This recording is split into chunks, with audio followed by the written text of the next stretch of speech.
My name is Stephen Clark. I'm a professional writer and a novelist. I've written for companies like Epic Games, Coca-Cola, and Adobe, and I'm also the author of an ongoing YA series. Today, I want to talk to you about everything I've learned about starting a novel as a new writer. First things first, let's talk about some of the things that you should and shouldn't have to worry about. First off, you do not need to have a degree in English or literature or anything like that. And you also don't need to worry about having some big social media following to get published. That is a myth which has definitely been debunked. So what do you need to write a novel?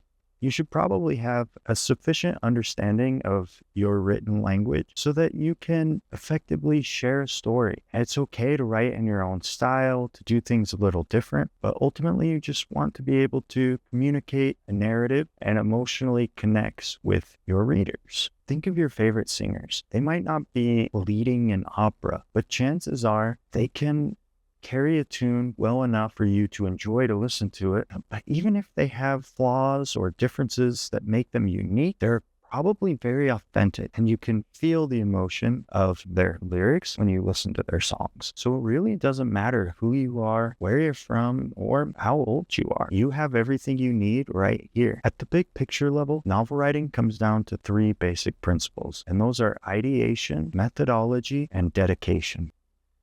What made you want to write in the first place? For a lot of people, there's a moment where you just have an idea and you think, wow, that would make a great story. In my opinion, there's a few things that typically drive good stories, and ideas that make us want to write can usually fit into one of these three categories. Those categories are 1, strong characters, 2, exciting plots, and 3, great what-if or high-value concepts behind the book. I think any one of these 3 points is a great place to start your novel. That's because I believe that at every level, all stories should possess these 3 categories at some level. For that reason, there's a lot of overlap, which is honestly a good thing. It makes our lives easier. Great character relationships can help inform interesting plot points, and a good high-value concept could also help inform exciting plot events and really interesting character interaction. The chances are you probably already have a cool idea. That's why you're here learning how to write a novel. You just want to know how to execute it. We're going to identify what type of idea you have and then talk about how that information could help you decide where to go next. A strong idea for a character might be inspired by yourself, someone you know. Maybe they're completely made up. But the idea here is that you've thought of something about a character that's made you really excited. Most importantly, character-driven ideas usually aren't just based around one character. What really gets you excited might be some type of interaction between multiple characters. It's these relationships that are going to be a compelling driving factor in the story that you want to tell. I do want to point out that I think these ideas should go much deeper than just tropes alone. There's nothing wrong with wanting to write enemies to lovers or the traditional hero's arc, for example. But if that's all you've got, we just aren't dreaming yet. You're only flirting with the rabbit hole. And jump all the way in. Common tropes or classic story arcs aren't really in and of themselves ideas. It's a strainer that you're trying to filter your ideas through. As writers, our job is to dream. We want to peer through the window on the page and see the story that only we can tell. Sometimes ideas are born into the realm of situation and events. At this stage, we probably don't know who's even involved or why, but we feel strongly about an event that we want to take place within a story. This could be a turning point, a shocking conclusion, or something in between. Maybe it's an awesome scene that you think would work perfect in your cyberpunk, fantasy, or mystery novel. A lot of times, these ideas are connected to genre, but of course, they don't have to be. I'm a firm believer that a good concept can do a lot of heavy lifting for you as the author. When we're talking about high-value concepts, it's important to remember that we aren't talking about plot. Think about some of your favorite novels. Can you boil down the very heart of the story in just a simple sentence that doesn't muddy itself with character or plot event? Here's an example from Suzanne Collins' The Hunger Games. Randomly selected children must fight to the death in a government-mandated form of punishment. You can see there that we aren't really getting bogged down with information about Katniss, the reaping, or how any of this is going to play out. We've started with a simple idea. It's a compelling one, and from there, the author's imagination was able to just run free and create an amazing story. Now that we've covered my 3 types of ideas, let's look at some examples from my own novels. My YA fantasy novel, first in the series, The Magic Hollow, was semi-inspired by the movie Spirited Away, but ultimately it started with a plot event idea. I wanted to write a children's Halloween story about a bully who ends up in a scary but magical world and ends up becoming a changed person. This plot event-driven idea completely changed in the drafting and writing phase, but it all started with a simple idea that I let play out in my mind. I really couldn't categorize this idea as a high-value concept. I don't think it was fleshed out enough. That concept did come for me further down the road, namely that magic existed in our world, but 1,000 years ago, King Arthur and Merlin banished it into another dimension to stop the evil sorceress Morgana. My current project, a horror and thriller novel for adults, really started with a high-value concept.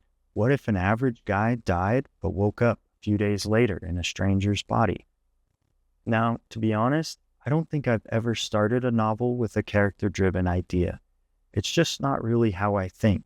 I usually have to come up with an event or a scenario or a concept, and then I can fill in the details and start to flesh out who the characters are within this space.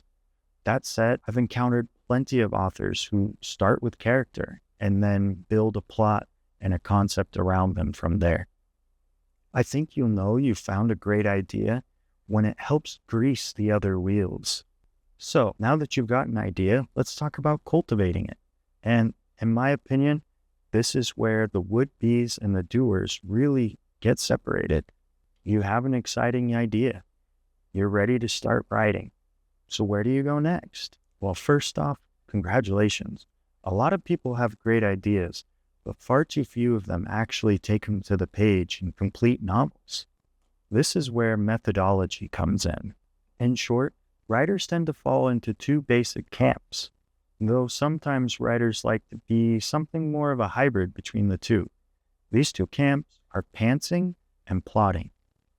A pantser refers to the phrase by the seat of one's pants. These writers take an initial idea, what-if question, concept, and they just go for it. They let the idea grow in their imagination, and the story informs and tells itself as they go. These writers really must trust their instincts and allow the story to unfold as they write. That's why this method is also commonly known as discovery writing. It's the method of great authors like Stephen King and George R.R. Martin. Plotters, on the other hand, prefer to plan out their novels scene by scene. A great example is the fantasy author Brandon Sanderson, who's known to meticulously create outlines before he ever starts writing a book.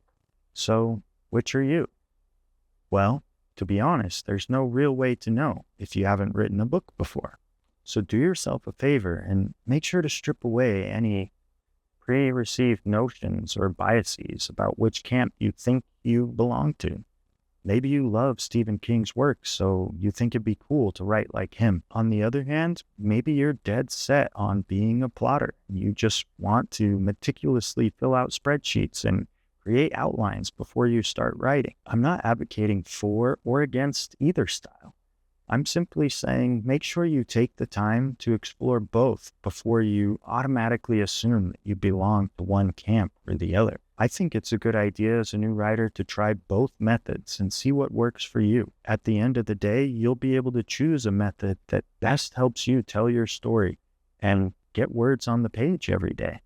Finally, we have dedication. At the most base level, novels are written one sentence at a time. Dedication really comes down to writing and not giving up. Even if it feels like you're hitting a wall, you don't really know where to go next. For the first novel or two, I think it's a good idea to just try to see it through to the end, even if you feel like it didn't turn out very well. I truly believe every book you write, especially from start to finish, isn't a waste of time because it helps you learn and grow. Imagine using an exercise machine in the gym, but only falling through a movement halfway. You aren't fully targeting the muscle group that machine was designed to exercise. You can't get better at endings if you never write the build up to one and the actual conclusion of a story. You can't write good character arcs if you abandon a character halfway through a plot. Of course, at the end of the day, this is just my advice. Trust your gut and don't let me tell you how to create. If you feel drawn to another story, by all means, jump ship and try something different. But I do think dedication is going to be key to figuring out how to actually finish your first story and just write at a pace that you enjoy and feel fulfilled with. Become addicted to the process of looking through the window on the page and seeing that unexistent world that you're creating. I'm a firm believer that wanting to make money off of your books isn't a bad thing, but it's not necessarily going to make you a better writer. It can be motivating, but if that's all you have to fall back on, it might be a struggle getting past the inevitable roadblocks and mountains that you'll need to climb on your journey of finishing your first book. I like to think of it this way. My desire to write and my desire to sell that writing are two very different beasts. One is up in my attic, the other's in the basement, and they have very different needs and requirements to keep them satisfied and full. And so it's important for me to keep them separated in my mind. So do yourself a favor now before you even start writing and try to make sure that you also separate these two differing ideas in your head. Find a love for cultivating a story that's different from your desire to sell it. If you do this now, you'll teach yourself not only how to write a novel, but also how to write the next one too. Well, there you have it, guys. Those are my tips for how to write your first novel. I hope this has been helpful. If you liked this video and you've made it to the end, holy cow, please give me a like. It really helps with the YouTube algorithm. And if you're interested in seeing more, go ahead and subscribe. Thanks. Have a great day.